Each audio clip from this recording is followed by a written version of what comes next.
Hey folks, Nathan here from the Star Wars Timeline Gold, Star Wars Beyond the Films, and the Star Wars Reports Rebels Roundtable, bringing you a look at a brand new Fantasy Flight Games Star Wars game here. That is Star Wars Armada. Think of this in terms of size and complexity of gameplay as sort of a middle ground between what we got, of course, with X-Wing, which is a little more simplistic, and the much more complex, many more pieces, Imperial Assault. There's a lot of stuff to look at here. This will be one of the few times that one of these types of videos that I do will actually be edited so that you can see everything and I can move stuff around to accurately show you what the contents are.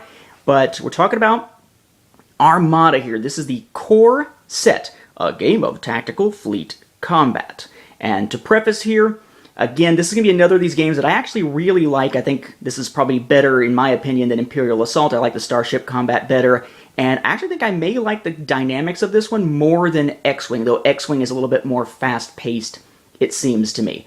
So, for those haters out there, and flamers and trolls out there who are saying, man, you ought to talk about all the different things with the delays that happen to Fantasy Flight games, man. You can't keep talking about how good their product is because their delays suck. Let's rewind here.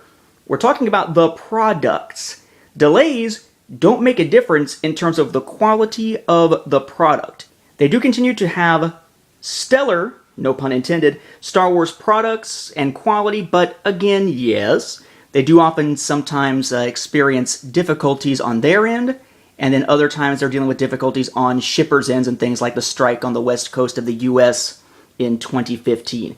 Just depends on your perspective. Does delay impede enjoyment of the game itself? I would argue no, and that's the stance from which I come here. So we're going to take a look at the contents of the Armada core set, and hopefully you'll find this intriguing and keep up with the other reviews I post as more are released. Let's start with the rules here. You have a Learn to Play booklet here, and you have a rules reference. The Learn to Play booklet, relatively thick, lays it out with an example scenario. Rules reference a little bit thinner, but it's similar to what you've got with, say, Imperial Assault, right? You've got your Learn to Play book, your rules reference, the difference being that this doesn't need a campaign guide or skirmish guide, but there is, oddly enough, something akin to Imperial Assault here in that missions essentially get played as you're playing Armada.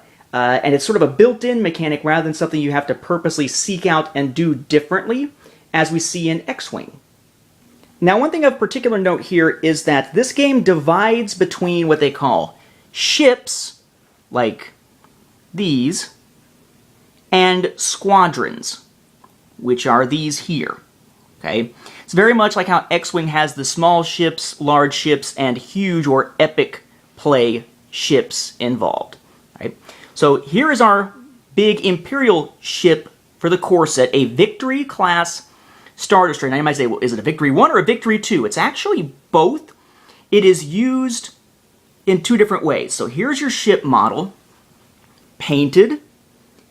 Very cool looking. I especially like the way it looks there from the back, with the engines and all.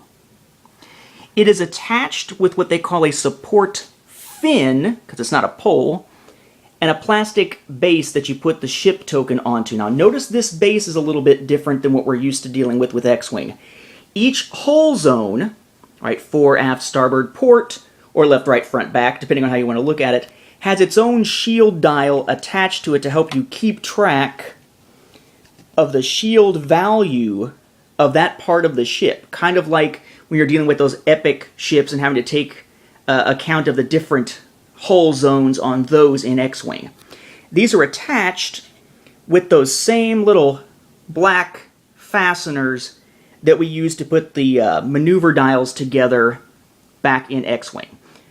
Pretty nice ship, decent size. We're going to take a look at size comparisons later on once I can clear off much of the table here. Again, onto that base will go a ship token, and as is the case in X-Wing, you've got two different sides here. Notice how it's divided up based on the hull zones and whatnot. If I ever do a tutorial game, I'll show you how that exactly works here. But this says Victory 1 class Star Destroyer. You flip it, Victory 2 class Star Destroyer, because you have two ship cards, so you can use this two different ways. It's not divided by pilot in this case, but type of vessel. We have the Victory 1 class Star Destroyer we could use this as, or Victory 2 class Star Destroyer. There are subtle differences between the two, and when you're playing, you essentially have what amounts to squad points. They're fleet points, and they cost differently as you're building up your fleets and whatnot. But that's the Empire's one ship in this package. Remember, a ship and a squadron is different. This is the one ship for the Empire. The Rebels, for their part, get a pair of ships. You have a Nebulon B frigate here. Again, nicely done. Looks fragile. It really isn't, except for some of those prongs. Feels like the end of the Empire Strikes Back here for a moment, doesn't it? Nice setup. Smaller base, in this case a support pole instead of a fin. Same concept here with the different shield dials all around it. And same thing with the token. You got a smaller token here. Has the two different versions on it, and the two different versions in this case are Nebulon B Support Refit and Nebulon B Escort Frigate. With that, you also have, and it's weird seeing this in such a small size after playing X-Wing, isn't it? A Corellian Corvette, a CR-90 Corvette. All right, again, painted. Nicely done here. Support pole, plastic base, shield dials. Ship token, again, flip it. The two different versions, and the two different versions in this case are the CR-90 Corvette A and the CR-90 Corvette B. So essentially you have two different ships with two modes each, so to speak, for the Rebels, and for the Imperials you have one much larger ship, also with two different possible variants on how you want to use it. In this game, squadrons are represented here. So it's essentially groups of starfighters rather than one starfighter at a time. And these are pretty complex little setups here. You have a plastic base, and then an activation slider that you move when something gets activated from blue to red. Above that then you have your squadron dial that is different for each type, as we'll see. You have a plastic support peg and what they call the tree peg. And these tree pegs are in different forms. There's like one low and two high. There's three exactly even side by side. There's another variant here that's almost like a Y. You get the one that's sort of ascending here. Different versions. There's no set rhyme or reason as to which one you must use with a particular set of starfighters. But then you got these tiny, tiny, unpainted starfighters that go on the pegs, 3 each. And all the starfighters of the same type are listed under the same card. You don't have one card for each of these. It's one for each type. So if all of these are, say, regular X-Wing squadrons, then you have one squadron card out to go with all of them. Speaking of which, here's our X-Wing squadron card. And we also have the unique Luke Skywalker X-Wing squadron, him being the one leading the vessels. And you have 4 of those X-Wing squadron miniature bits there. For the Rebels, you actually have 6 TIE Fighter squadron representations here for the Imperials. Again, all kinds of different configurations of the little tree peg there, but it's 3 unpainted TIE Fighters each. Pretty basic. Same style of base there. Plastic base, activation slider, squadron dial, plastic support peg, plastic support tree or tree peg, and then your actual little miniatures there. In this case, the squadrons are represented by either a TIE Fighter Squadron or Howl Runner TIE Fighter Squadron. For what it's worth, each of those squadron discs that usually look like this can be flipped over, and there's your variant that goes with the card that has that specific squadron leader on it, whether it's Howl Runner over here or Luke, as opposed to the regular X-Wing and TIE Fighter there. Now getting into all the many support pieces, this is your maneuver tool. It's not just a template. It's one thing, and you got your little markers there to tell what speed can reach what distance. It sort of clicks and turns and moves as you angle out. Your movement is actually fairly intuitive once you actually try using it. It looks kind of complicated. Then you have your range ruler here. Range ruler is going to be able to tell you which different dice are allowed out of the dice that you have available to be used in a given attack based on range. You flip that sucker over and you've got another way of measuring your range here, your distance. You have an initiative token this time that changes as you go round to round. It is a 6-round game. That's essentially the Rebel side and the Imperial side. You have different obstacle tokens. We have 2 that are specifically debris fields. They do play differently depending on what type it is. These are debris fields. You have a station. And then you have 3 asteroid field tokens. Yeah, what I think is interesting here, setup markers. As you're setting up the play area, you use these to determine the edges of it to help people set things up accurately. I thought that was kind of an interesting little feature here.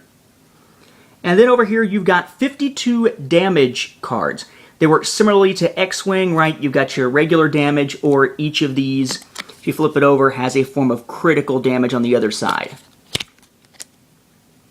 You then have round tokens to tell you which round it is. Again, it's a 6-round game maximum. It ends earlier if one side is completely wiped out. Right. You have your attack dice here. There are no defense dice. Defense is handled a different way in Armada here than you would see in X-Wing.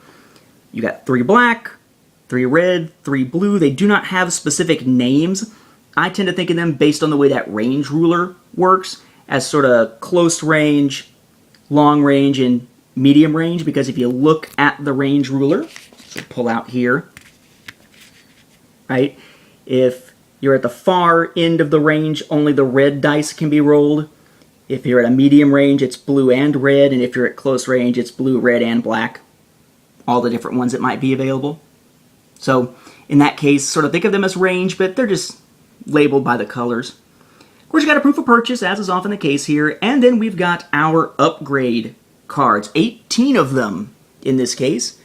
We have Enhanced Armament, H9 Turbo Lasers, Overload Pulse, Assault Concussion Missiles, Expanded Hangar Bay, Nav Team, Electronic Countermeasures, Engineering Team, the unique Leia Organa, Wolf Yularen, General Dodonna, and Grand Moff Tarkin.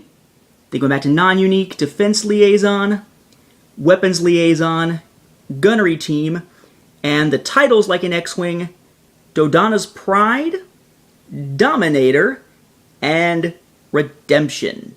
One for each of the big ships. Among your other tokens here, you have defense tokens. That's what these are. I'm showing you both sides here. Each of them is green on one side for when it's ready, red on the other for when it's exhausted. And the types of defense you've got here are Scatter, just one of those. Then these with the little sort of like arrow with the crescent moon type thing around it is Redirect. Those that look a lot like the Evade tokens in X-Wing are Evade. And then these here that look almost like a half sun with an explosion or something, these are the Brace tokens here. You then have your objective tokens, these ones kind of with that yellow crosshair looking thing going on here. And victory tokens for certain scenarios here. Notice there are 10 of these. It's not 5 Rebel, 5 Imperial. They're all Rebel on one side, Imperial on the back. In case you're needing to go through and identify vessels, you have 3 so-called main ship ID tokens. To go with those, you have 6 ship ID tokens. So 1, 2, and 3, dark and light, and then you got your 1, 2, and 3 here that are simply the same on either side. Then for your flagship, you have your 2 so-called main flagship ID tokens. Got the light one and the darker one, but it is Rebel on one side, Imperial on the other. And then to match them, you have flagship ID tokens over here. Right, the different variants here, light and dark Rebel, light and dark Imperial, they are the same on both sides. And then you have Squadron ID tokens, 20 of those, 10 that are white, 10 that are black. The speed of your ships, the big ones, can change here. These are what are known as speed dials. There are no maneuver dials. The maneuver information is all on the actual ship cards, but these indicate your speed for each. Now, the biggest part of the strategy is how you use your commands. These are what are known as command dials. Little bit different.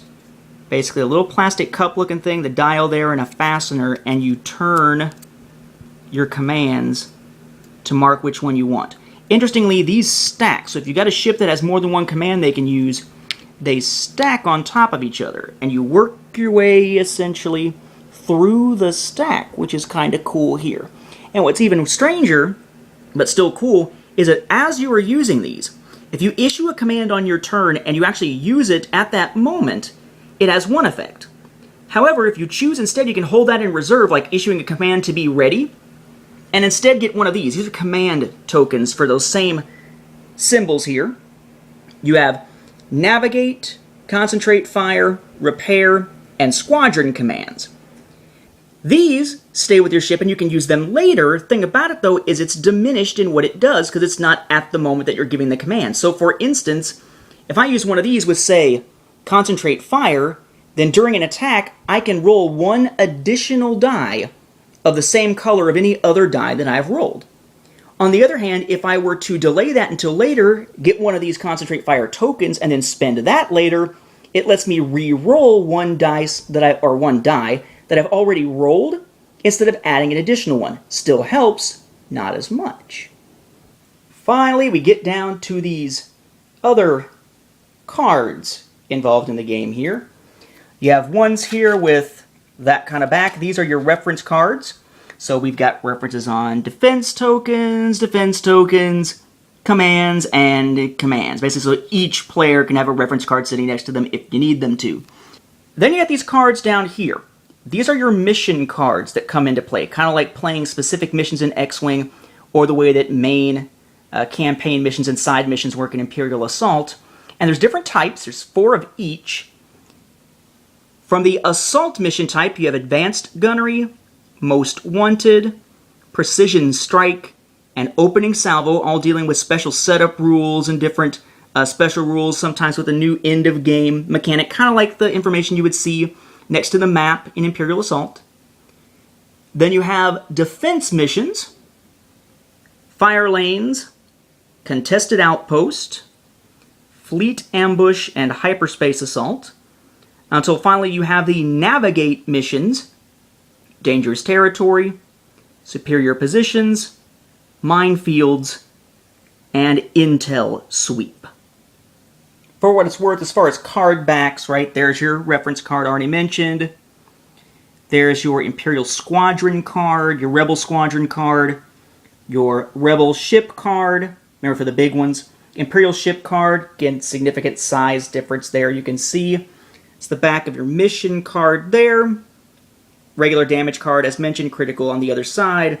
And then your upgrade cards have different symbols based on which type of upgrade it is. And as with X-Wing, you got your little bar down there to tell you which types go with which type of vessel. Now, I do want to give you a size comparison here. We're going to compare the Armada miniatures to X-Wing.